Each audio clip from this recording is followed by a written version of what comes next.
Morning with Crystal J and Carlos, and I am just triply excited this Sunday morning to have one of the most wonderful pastors in our Nashville community. Yes, a pastor that the church go back to 1875. But he's not that old. He's not that old. But the church. Yes. Pastor Vinnie Woo. is what most people know him as, the pastor of the Olive Branch Church right here in Nashville, Tennessee. Welcome, sir. Welcome. Thank you very much. I'm happy to be here. Thanks for having me. It's good to see you. Absolutely. It's good to be seen.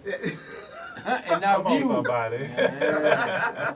Now you have a wonderful event, actually 2 events coming up, but the most recent one that's coming up is about the alumni of the church. Absolutely. So Alumni Weekend is August 24th through the 26th. It's just a great opportunity to celebrate not just where we are and who we have now, Right. but to also celebrate all the many people who have contributed to our success.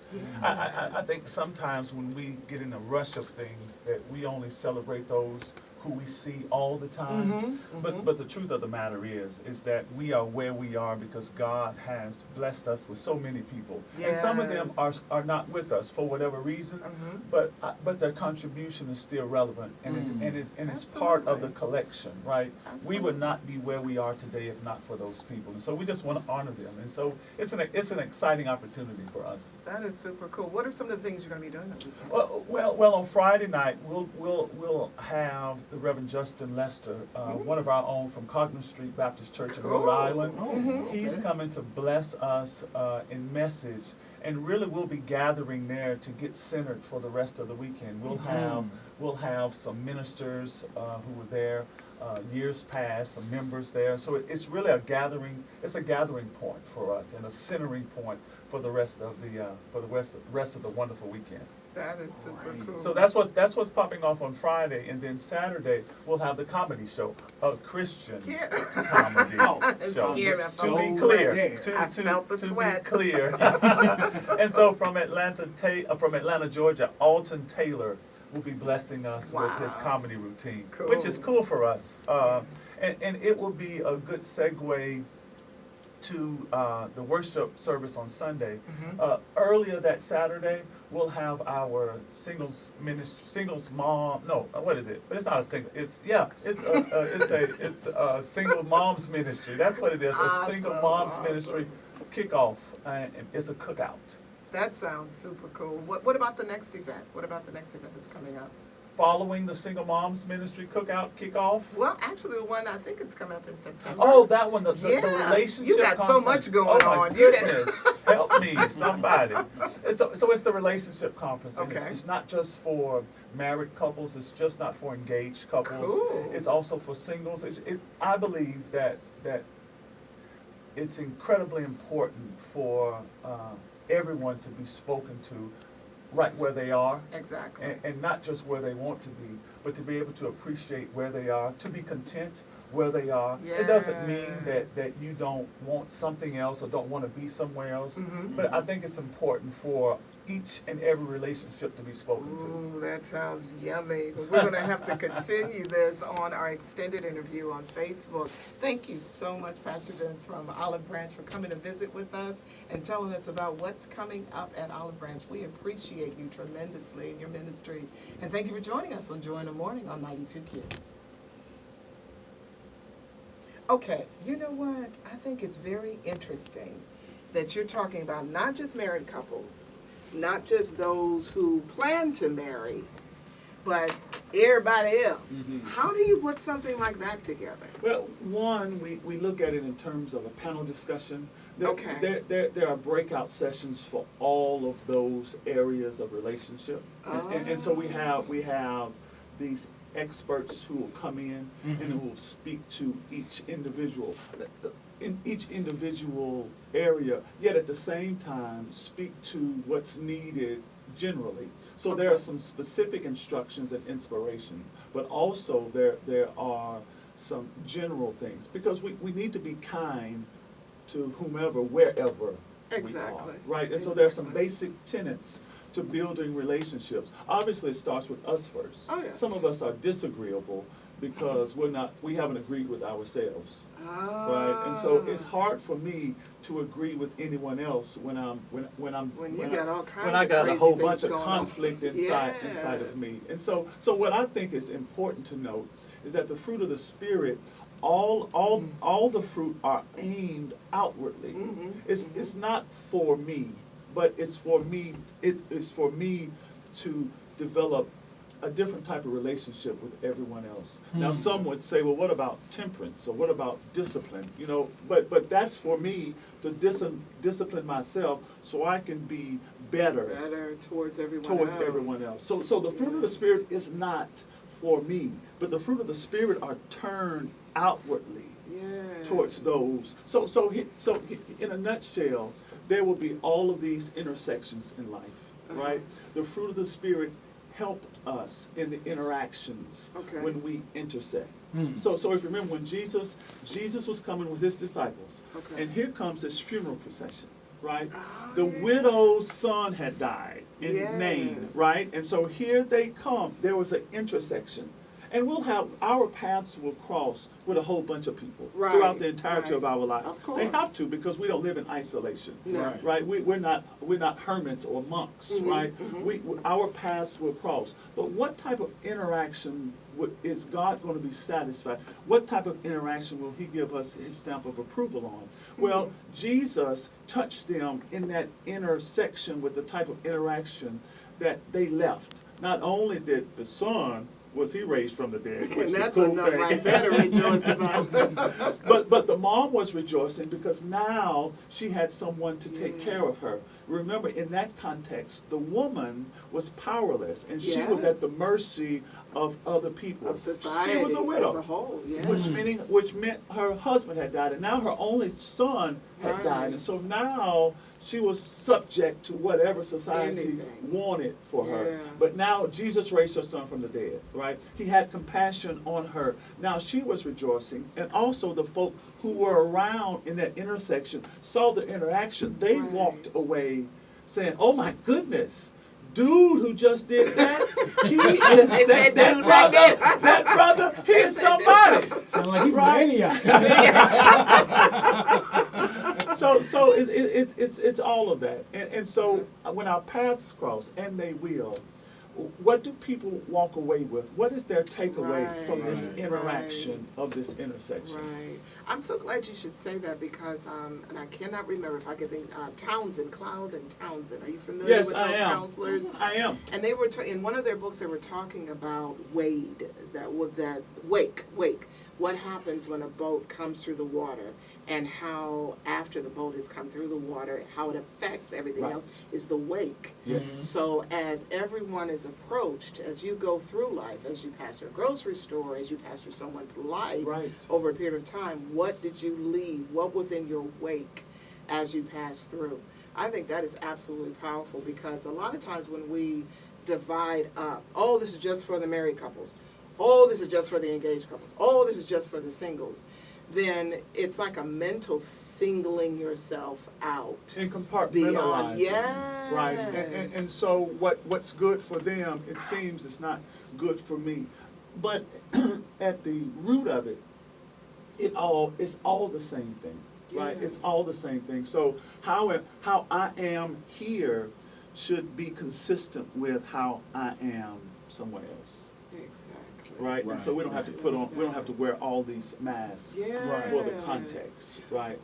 I've never heard of a conference that combined all of these different, I guess you'd say marital statuses, so to speak. And the thing is, it's good because I was reading the flyer and I saw how even the evangelist, the special guest speaker, Tiffany Moyer, is a well-renowned evangelist, but she's single as well. And she's been like one of the premier singles ministry evangelists per se across this country in the last couple of years. So that goes to show that you're not just pointing to those married couples, but you're pointing to those who are thinking about getting married, or they just, we talking right now, and we're gonna see how it go. The word is talking. Right. It's not dating. It's talking. We just talking. We just talking. That's all it is, talking. Oh, this is bad. But the fact of the matter is, all of us need help. Oh my goodness, yes, Yeah. and recognizing that. And no That's one number is one. exempt. No one is No. excluded. Mhm. I believe all of us could stand a little bit more enlightenment, a Mhm. little bit more empowerment, and a Mhm. lot more equipping, right, to live our Yes. lives in such a way that God will be well pleased. Yes, I think. yes, absolutely. So I'm sure you're going to have all of the equipment spread out. Yes, yes, yes. For every category that takes place. Absolutely. Well, now, this is the first thing people ask me is about babysitting. Right. Will you have that set up for those who Absolutely. need- Children's Awesome. Church will be in full effect. Awesome. And one of the great things about our new church facility at 1938, no, it's not, I always say 1938, it's 938 Haven Hill Drive. We have 28 classrooms. Wow. So in addition Whoa. to the sanctuary that'll hold about 1,200 people, Okay. we have 28 classrooms, which was by design. We were Okay. looking for that educational space. Yeah. So sometimes in our faith tradition, we spend so much time thinking about what happens in the sanctuary. Sanctuary and the that service. We Forget about, Totally we forget about right, that the Sunday educational, school, that Yes. knowledge, you know. that all that training piece, which I believe is so fundamental to not just to now, but to the future. Yeah. Right? And Because it's what happens after practical. we get through shouting Right.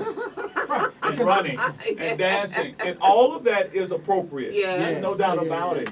Yeah. But what then is our takeaway? Exactly. Is it just hallelujah on Sunday, inhale throughout the rest of the week, or are we empowered and impacted in such a way Right. that we say, I got this, and I'm going to apply this Right. to my life Yes. wherever I go. Right. Yes. So I think that's important. And I that's awesome. I never knew you had that many classrooms. That's a Yes. school within itself. Yes. Because you only been in altogether. the building what, about a year? It'll be a year. It'll be a year on the 24th. Really? Yes. Okay. Yes. We're excited. It's Wow. a beautiful, and I was there when Rick and Dilla concert was just Mhm. beautiful facility, well, put together, well designed, so I have nothing but the utmost respect for the Olive Branch Church, That's right. where the members, when they driving around Nashville with the Olive Branch sign, that's it. That's an Olive Branch church member right there. They purple and white, I know what church they I know they pastor right there. See Pastor Vinnie on the billboard and Wow. come follow me, to Olive Branch, I think that's Cane Ridge. incredible. That is awesome. So you've been the pastor 19 years. Yes. Woo! Let's talk about the experience Yes. of being a pastor, because I'm sure you have seen the growth of the church in The challenges. 19 years of growth, the challenges, Sure. the overall, the baptisms, the marriages, the family that grew up, before your very eyes. Let's talk about some of the Absolutely. experience as a pastor for almost 2 decades. Yeah. How joyful is it, and how fulfilling is it to be a part of folks' lives? That we say this all the time, that we are spending our lives together. We are sharing our life, and we are, Yeah. right? Yeah. We are not just co-occupying space, but Right. we are sharing our lives together, and that's through all the roller coaster times of Oh, yeah. life. Right? So Right. it's just not when folk graduate from high school or from college, but Yeah. it's also those other times, those uneven times, that turbulence that happens in all of Yeah. our lives, simply because we are alive. And because we are alive, And human. yes, we qualify. We are eligible for some stuff. Yes. We're eligible. We meet the criteria for some trouble, and so it has blessed me to no end to be honored in such a way to be a part of people's lives. And because I'm pastor, I get to know some of those intimate details. Yeah. And so when folk are going through, I get not only to be around them when they're going through, but I get to be around when they come out, and to be Right. able to share Yeah. in that joy after all the travailing. Okay, Right? okay. It's incredible, and there is nothing like it. There is nothing like it. There's nothing like participating in someo's baptism. Right? Oh, So yeah. when I see I cry every time. Reverend Richard Yes. Seibert, Yeah. who baptized me, I can always say that's who baptized. I got baptized when I was 18. 34 years later, when I see him, for me, there is a bond, because that's who Yes. baptized You. me. right? And that's what I tell our folk. There's nothing much more significant in my life as a pastor than to participate in someone's baptism. We'll always have that bond, right? We'll always have that connection. And I think that's powerful. I think that's absolutely. powerful. I got a question for you, Sure. Pastor, and I think I'll probably ask every pastor this from here on out, because you are so passionate. It is so obvious that you were called to pastor, because everything that you're saying, everybody wouldn't agree with. They were like, I don't want to be bothering about it. I don't care what's going on with you, you know. But the fact that you say it, and you say it with such fervor. But I'm always concerned, as a PK, I'm always concerned about the pastor, the human being, Sure. the man of God that is a son of God. How do you take care of you and your family? And how do you balance all of that out? Yeah, Great question. It is a great question. One, I don't try to compartmentalize my life. And I'm committed to doing it with joy. Yeah. Yeah, I'm loving how he keeps using that word. You're blessing me. I'm committed to it, to doing it like that. And so very early on, you know, I want to make sure that my wife was cool, that Stacy was cool. And so we've never tried to fit into a box or be framed by what people consider to be how we're supposed to act. Right. And so I serve out of my personality. I serve out of my creativity. And we are committed to not allowing Stacy or the kids to be boxed in either. And so Stacy for years has played softball on the church's softball team, on the co-ed softball team, and killing it, right? And so go wifey. and so even after I became pastor, she wanted to still usher, so she still ushered. We don't do the big hats because we're not the big hats. Right? And they're in the way of the view too. Right. and we have a sense of humor because we have a sense of humor. Right? And so, and we don't do it for the sake of doing it. We do it because that's who we are. Right. And so we minister out of who God made us to be, and not based on the fickleness of folk, not based on some manual or some guide, but really based on who God has created us to be and what He has created us to do. Right? And so that's it. I think that's important. Oh, absolutely. And I'm loving the fact that you're real. There is no fakeness whatsoever. None whatsoever. You are so real about everything that you're saying. You're so transparent. That's the word I'm looking for. And that's what's so needed now. You got, as we were talking about another pastor that we usually watch on YouTube from outside of Chicago, and how he is very point blank. He's very transparent. He's got a little extra to him, but or as they say, modern day terms. He has a good clapback anointing. And, he know to come back at